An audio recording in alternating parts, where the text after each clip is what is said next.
Tonight, I had the homemade eggnog upgrade that you don't want to miss. I swap in tequila and sherry for the ordinary rum or bourbon, and I'm telling you, this is really much better drink. It's not as sweet, it's not as cloying, it's nuttiness, you get nuttiness from that sherry, so it's really interesting. And a lot of people are intimidated by making eggnog from scratch at home. I got an easy way to make it here for you.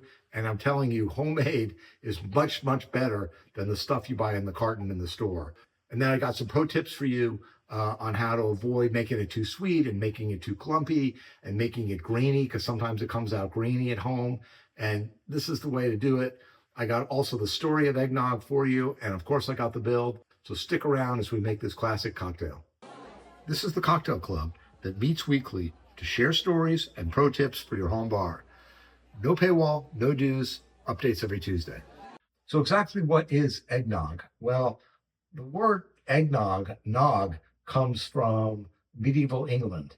And a noggin was like a cup that you would go to a big festival for, a wooden cup, and you would drink various drinks in this noggin. Another theory, though, is that it's related to a grog, and it's a corruption of that word. But either way, eggnog always referred to a very boozy, strong drink. And in medieval England, there was something called posset. I think there's an English dessert still called posset, which is basically eggs, milk, and sugar. It's a custard. But in medieval England, they also added fortified wine. And so from that posset, we got eggnog. And it was mainly, at medieval Europe, it was mainly drunk by very affluent people, traders or the lord, or, the lord of the manor, that kind of thing, because dairy was very expensive. Eggs and cream were very expensive, and it was luxurious. And so that's who drank it then. Over time, the drink evolved, and it was brought to America with the colonialists, and they swapped in rum for the wine. And so that's very familiar to what we drink now. In fact, George Washington had a recipe in his diaries for his own eggnog, and his had rye and bourbon and sherry, as well as the eggs and the dairy. And so it became it was a classic American drink, and it's really intertwined in our history. In 1826, just for example, there was a riot. They call it the Eggnog Riot at West Point, because cadets had snuck in alcohol into West Point. Apparently, the campus there at the military academy was dry, and cadets snuck it in, and there was a crazy party that got out of hand. And so a bunch of cadets, 26 in fact, were expelled. But clearly, this is an American drink. It's always been part of the American holiday fabric. And what also another aspect of it is the regional nature of it. So on the coast, it was very traditional to serve rum in your eggnog, but inland it was made with whiskey and bourbon. And I do think it is served elsewhere in the Americas. I think there's a drink in Puerto Rico and the Caribbean islands that's very related to it. But I think it's clear to say that it's much more popular in America, eggnog, than it is in Britain. And so that's the story behind eggnog. And now we're going to go to the bill. This was really put together by Jeffrey Morgenthaler in Portland. And I think he, as a new bartender, just kind of came up with the recipe. And so that's the origin of this drink. And so we're going to start with 1 egg. I actually have a 3-egg version too. You just multiply everything by 3, but both versions will be in the description. So it's 1 egg right there. And then it's sugar.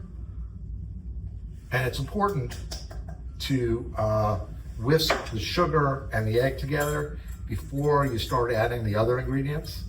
I think it gets grainy if you don't.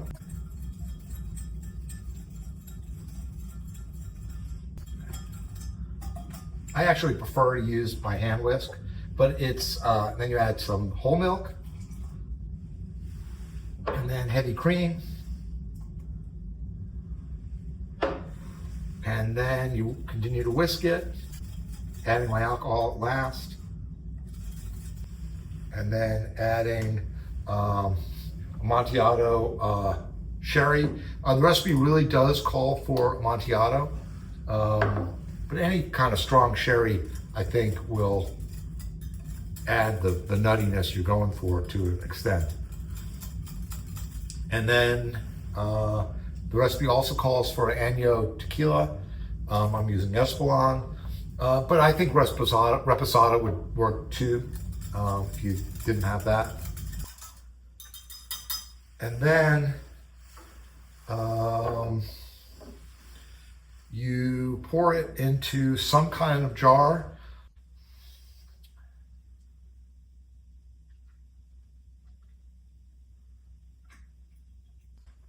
And there you have it. That's the eggnog.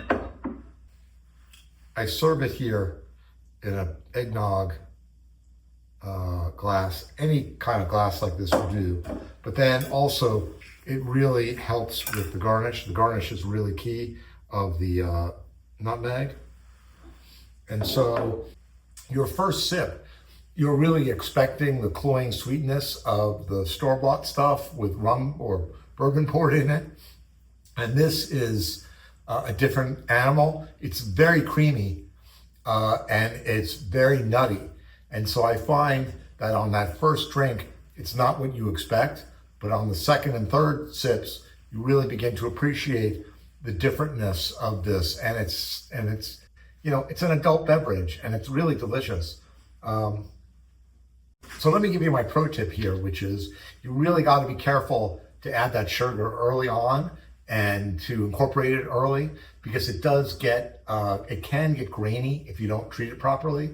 The other thing is I hand whisk it. I suppose if I were doing a big batch, I'd want to use a blender, but you got to be careful, like a Vitamix or something like that will really get hot and you don't want your eggs to cook because that'll ruin your eggnog. So don't do that. And then the other thing is, if you're having a party on Saturday, you know, make it Thursday. You know, make it a day early. Don't make it Christmas Eve. Make it 3 days before then so that it sits in your fridge, you know, in some kind of vessel like this.